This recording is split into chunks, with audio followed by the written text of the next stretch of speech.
గొప్ప కార్యాలు, వీటికంటే గొప్ప కార్యాలు చూడాలి అని అంటే మనం కలిగి ఉండాల్సిన గుణం, మనం చేయాల్సిన పని 126వ కీర్తనలోనికి వద్దాం. 126వ కీర్తన 3వ చరణములో కీర్తనకారుడు దేవుని కొనియాడుతున్న ప్రియులారా, 126వ కీర్తన 3వ చరణం, యెహోవా మన కొరకు గొప్ప కార్యములు చేసి ఉన్నాడు. దేవునికి స్తోత్రం చెల్లిద్దాం. హల్లెలూయా. గొప్ప కార్యములు జరిగే సంవత్సరం, అది అనుభవించాలంటే మొదట విశ్వాసము లేక నమ్మిక ప్రభు ఎడల కలిగి ఉండాలి. గొప్ప కార్యములు అనుభవించే సంవత్సరం, అది జరగాలి అంటే అనుభవించిన కీర్తనకారుడు ఇక్కడ ప్రజలు దేవుని కొనియాడుతున్నాడు. యెహోవా మన కొరకు గొప్ప కార్యములు చేసి ఉన్నాడు. రాజుల వాళ్ళ ద్వారా జరగని కార్యాలు, అధిపతుల ద్వారా జరగని కార్యాలు, గొప్ప వారి ద్వారా జరగని కార్యాలు, మనుషుల ద్వారా జరగని కార్యాలు యెహోవా మన కొరకు చేసి ఉన్నాడు. ఇప్పుడు ఈ కీర్తనకారుని అడుగుదామయ్యా, ఈ గొప్ప కార్యాలు అనుభవించడానికి నువ్వేం చేశావు? నతనయేలేమో విశ్వాసముతో నిలబడమంటే నిలబడ్డాడు. మరి ఇక్కడ కీర్తనకారుడా, నువ్వు ఈ గొప్ప కార్యాలు అనిపించడానికి ఏం చేశావు? ఒక పని చేశాడట. ఆ పని ఏంటంటే కన్నీటి ప్రార్థన చేశాడట. దేవునికి స్తోత్రం కలుగుదా. హల్లెలూయా. చదువుకుందామా?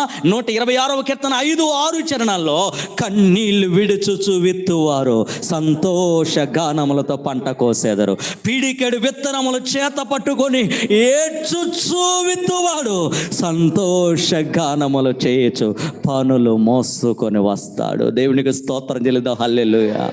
ఈ సంవత్సరం ప్రభు నీ నుండి ఆశిస్తుంది ఏవేవో గొప్ప గొప్ప పనులు కాదు, ఏవేవో ఆస్తిపాస్తులు, దశంభాగాలు, కానుకలు, ఇవి కాదు. ఒకటి, విశ్వసించు నన్ను.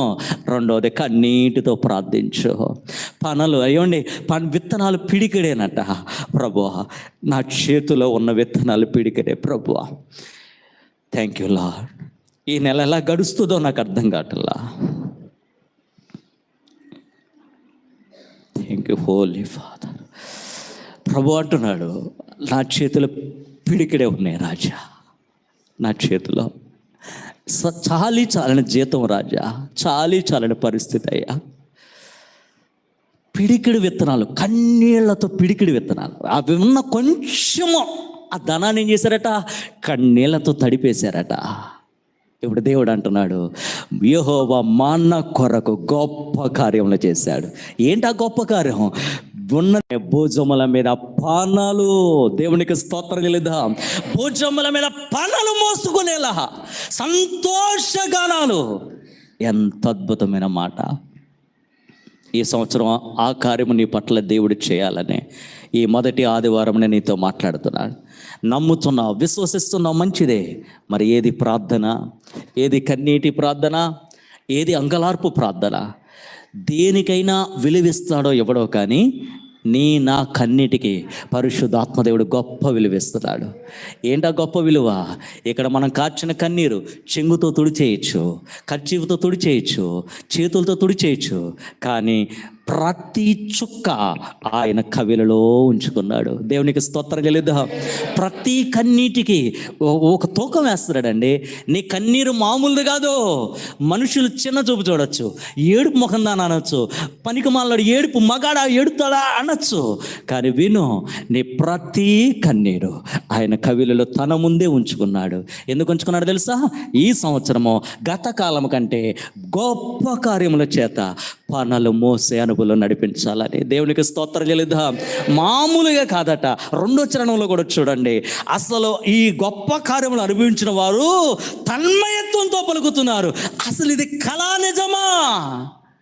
అరే, ఉన్నది పిడికిడి విత్తనాలు, కానీ మోస్తుంది పనలు. ఏంటి గొప్ప కార్యం? ఇది కళా నిజమా?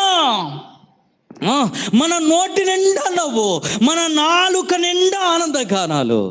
అంతేకాదు, ఇప్పుడు చూడండి, ఇంతకు మునుపు ఇరుగు పొరుగు వారంతా వీళ్ళు అప్పులోళ్ళురా, అప్పులు బాధతో ఉన్నోళ్ళరా, వీళ్ళు రోగిష్టోళ్ళురా, రోగాల బాధతో ఉన్నోళ్ళరా, వీళ్ళు ఇలాంటి సమస్యలతో ఉన్నోళ్ళరా అని ఎగతాళి చేసిన వారట.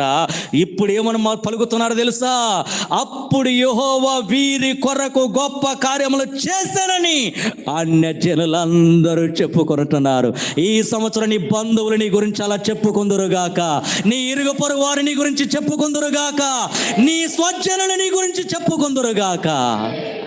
ఎక్కడ తలదించబడ్డావో దేవుడు అక్కడే నీ తలపైకి ఎత్తుతాడు. నాతో మాట్లాడయ్యా, నాకు కావాలయ్యా నీ మాట. ఈ సంవత్సరం నా పరిస్థితి ఏంటి ప్రభువా? ప్రభు నన్ను సంధించాడు, నన్ను దర్శించాడు. అదే అనుభవంతో ప్రియులారా, నీతో నాతో పరిశుద్ధాత్మదేవుడు ఈ రోజు నీ వాక్యం పంచుకోవటానికి సహాయం చేస్తాడు. నీకున్నది కొంచెమేనైనా దేవుడు అంటున్నాడు, కన్నీటి ప్రార్థనతో ఈ సంవత్సరం నాకు కనపడు, నేను గొప్ప కార్యములు చేస్తా. గతంలో చెప్పాను, చిన్న ఎగ్జాంపుల్ మరొకసారి జ్ఞాపకం చేస్తున్నా. ఒక గొప్ప డాక్టర్ గారట, విదేశాల్లో స్థిరపడిపోయిన అతడు ప్రియులారా తన స్వదేశానికి వచ్చాడు. దేనికి వచ్చాడంటే ఆయనకు సన్మానము, కొన్ని ముఖ్యమైన పనులని వాటిని చూసుకుందామని వచ్చాడట. ఆ టైంలో ఈ స్వదేశానికి వచ్చిన ఆయన అక్కడ నుండి తన సన్మానం జరిగే ప్రాంతానికి వెళ్ళటానికి చాలా దూరం గనక ఎయిర్పోర్ట్కి వెళ్ళి ఫ్లైట్ ఎక్కి వెళ్ళాలి. అంతా రెడీ అయ్యింది. కానీ ఏం జరిగిందో తెలుసా? ఆ రోజున ఉన్న పాటున ఆకాశంలో వాతావరణం సహకరించలా, కారు మేఘాలు కమ్మాయి, వర్షాధార పరిస్థితి. ఆ ఫ్లైటు అన్నీ కూడా ఆపేశారట. సరే, తనేమో ఎమర్జెన్సీగా అక్కడికి వెళ్ళాలి, తన కోసం ఏర్పాట్లు అక్కడ జరుగుతూ ఉన్నాయి, అది మిస్ చేయకూడదు అనుకొని ఆ ఫ్లైట్లో కాకపోతే బయటకు వచ్చేసి ఏదో ఒక క్యాబో వాహనమో తీసుకొని వెళదామని బయలుదేరాడట. బయటకు వచ్చాడు, ఎంక్వైరీలు తేలింది పలానా వాళ్ళు కారును రెంట్కి ఇస్తారు అని. ఆ రెంట్కి కారు తీసుకున్నాడట. కారు డ్రైవింగ్ మొదలుపెట్టాడు.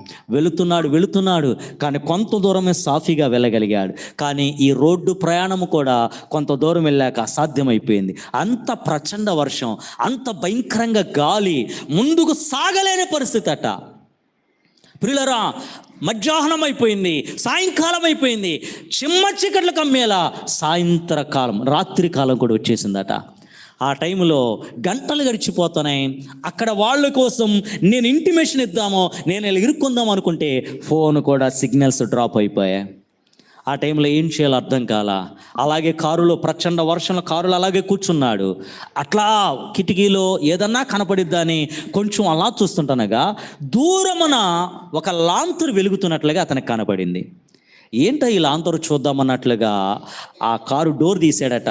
ఆ వర్షంలో తడుస్తూనే ఆ కనపడిన ఆ లాంతరు కిటికీలో నుండి కనపడుతుంది. అది ఆ దగ్గరికి వెళ్ళాక అర్థమైంది. ఆ లాంతరున్న స్థలము దాకి వెళ్ళాడట. అది ఒక చిన్న ఇల్లు, పూరిగొడిసె లాంటి ఇల్లు.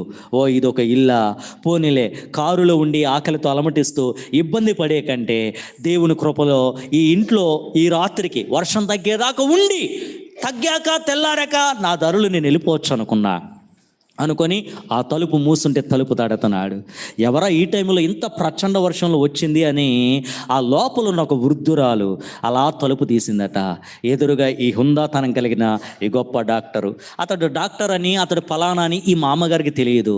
అమ్మా, ఇంత వర్షంలో నేను ఎటెల్లాలో తెలియలేదు, నీ ఇంట్లోనున్న ఒక వెలుగును బట్టి నేను ఇక్కడికి వచ్చాను, నేను ఇక్కడ ఉండొచ్చా అని అంటే, అయ్యో దాన్నేముందయ్యా, రండి ఉండండి అని చెప్పి లోపలికి ఆహ్వానించింది. తనకున్న చిన్న నవారు మంచం, తుక్కు మంచం ఉంటే ఆ మంచాన్ని వేసింది. సర్దుకుంటానులే అని కూర్చున్నాడు. అయ్యా, నాకున్నది కొంచెం గంజి నీళ్ళే, అవి పోస్తాను, తాగుతారా అని అంటే తాగుతాను అని చెప్పాడు. అవే తాగాడు. తాగి అతడు ఆ రాత్రి అలా పడుకుంటూ ఉంటుండగా అతడు నిద్ర పట్టక గలిబిలైపోతున్నాడు. ఎందుకు నిద్ర పట్టట్లేదంటే, అతను అలా మంచం మీద పడుకోబెట్టి గంజి నీళ్ళు ఇచ్చి పడుకోమని చెప్పి ఈ మా అమ్మగారు తనకున్నది ఒకటే గది. కానీ ఏం చేస్తుందంటే, తన చీరను ఆయనకు ఈమెకు మధ్య అడ్డుగా పెట్టి ప్రార్థన చేస్తూ ఉంది. కన్నీళ్ళతో ప్రార్థన చేస్తూ ఉంది. ఇంతకు దేని కొరకు ప్రార్థన చేస్తుందంటే, ఆ తెర యువతలేమో మంచం మీద ఈయన కూర్చున్నాడు, పడుకొని ఉన్నాడు. తెర యువతలేమో చిన్న ఉయ్యాల లాంటిది కట్టబడి, ఆ ఉయ్యాలలో తన మనవడు ఉన్నాడు. ఆ మనవడి స్వస్థత కోసం, ఆరోగ్యం కోసం ప్రార్థన చేస్తూ ఉంది. కన్నీళ్లతో ప్రార్థన చేస్తూ ఉంది. నీవే దిక్కంటూ ప్రార్థన చేస్తూ ఉంది. ఆ ప్రార్థన మాటలకు అర్థం కాక గలిబిలైపోయి నిద్ర పట్టని ఇతడు ఆమె దగ్గరకు వచ్చి ఆ చీరనట్ట జరిపి ఆమె దగ్గరకు వచ్చి, అమ్మా, మామగారు ఏంటి మీరు ఇలా కన్నీటితో రోధిస్తున్నారు, ఏంటి ఇలా చేస్తున్నారంటే, అయ్యా, నా దేవునికి నేను కన్నీళ్లతో ప్రార్థన చేస్తున్నాను. సమస్య ఏంటి అని అంటే, ఇదిగో నాకొక్కగానొక్క మనవడు, తండ్రి దూరం అయిపోయాడు, తల్లి మరణించింది, వీడి బాధ్యత అంతా నాకుదే. కానీ ఈ బుడ్డవాడికి దగ్గర దగ్గర 3 సంవత్సరాలు ఉంటాయేమో, ఈ 3 సంవత్సరాలు కలిగిన ఈ పసివాడికి బలహీనత, భయంకరమైన బలహీనత వచ్చింది. అదేదో మెడికల్ భాషలో చెప్పారయ్యా, దాని పేరేంటో నేను మర్చిపోయాను. ఇప్పుడు నేను తిరగని హాస్పిటల్ లేదు, చేయించని ప్రయత్నాలు లేవు. ఫైనల్గా అందరూ చెప్పింది ఒకటే, దీనికి సరి అయిన వైద్యుడు పలానా విదేశాల్లో ఉన్నాడు, ఆయన వస్తే కానీ, ఆయనకు చూపిస్తే కానీ స్వస్థత ట్రీట్మెంటు జరగదు. ఆయన గొప్ప అపాయింట్మెంట్లు మాకే దొరకవు మామ, నీకెక్కడ దొరుకుతాడు ఆయన అని అన్నారు. దానితో దగ్గర దగ్గర 3 నెలల నుండి నా మనవణ్ణి అలా ఉయ్యాల్లో ఉంచి యేసు రక్తం రాస్తూ కన్నీళ్లతో ప్రార్థన చేస్తున్నా, అయ్యా స్వస్థపరిస్తే నువ్వు స్వస్థపరచు, లేదా ఆయన ఎవడో డాక్టర్ అంట, ఆయన్ని ఇక్కడికి పంపించు. దేవునికి స్తోత్రం చెల్లుదా, హల్లెలూయా. నువ్వన్నా స్వస్థపరచు, ఆ డాక్టర్ గారినన్నా నా ఇంటికి పంపించు. ఆ డాక్టర్ గారు పెద్ద పెద్ద డాక్టర్లకే అపాయింట్మెంట్ ఇవ్వడట, అంత పై స్థాయిలో ఉన్నాడట. ఆయన దగ్గరికి నేనే పాటోడిని, నా స్తోమత ఏంటిది ప్రభువా, అయితే పరమ వైద్యుడా నువ్వు స్వస్థపరచు, లేదంటే ఆ డాక్టర్ని కానీ పంపించు.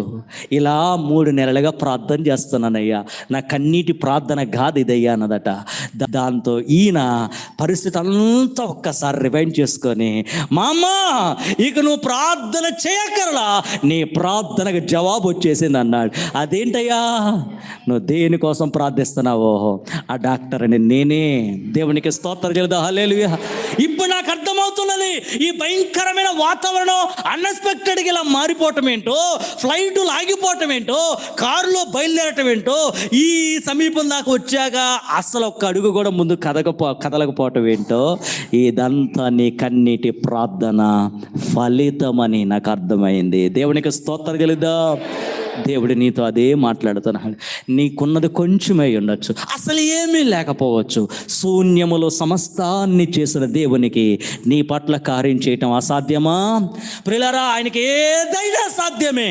అబ్రామా, వైద్యులకు అసాధ్యమై ఉండొచ్చు, నన్ను నమ్ము, ప్రార్థించు, నీ పట్లనే కార్యం చేస్తా. అన్ని జనులు అందరూ చెప్పుకుంటున్నారట, నీ ఫ్రెండ్స్ అందరూ చెప్పుకునే సంవత్సరం ఈ సంవత్సరం వాళ్ళ దేవుడు గొప్ప కార్యాలు చేశారని, నీ ఇరుగు పొరుగు వాళ్ళందరూ చెప్పుకునే సంవత్సరం ఈ సంవత్సరం నీ దేవుడు నీ పట్ల గొప్ప కార్యాలు చేశారని. అలాంటి గొప్ప కార్యాలు అనుభవించేలా ప్రియులారా, ఈ రోజు నుండి మరెక్కువగా కన్నీటి ప్రార్థనా పరులుగా మనం మారుదుముగాక. దేవునికి స్తోత్రం చెల్లుదాం, హల్లెలూయా.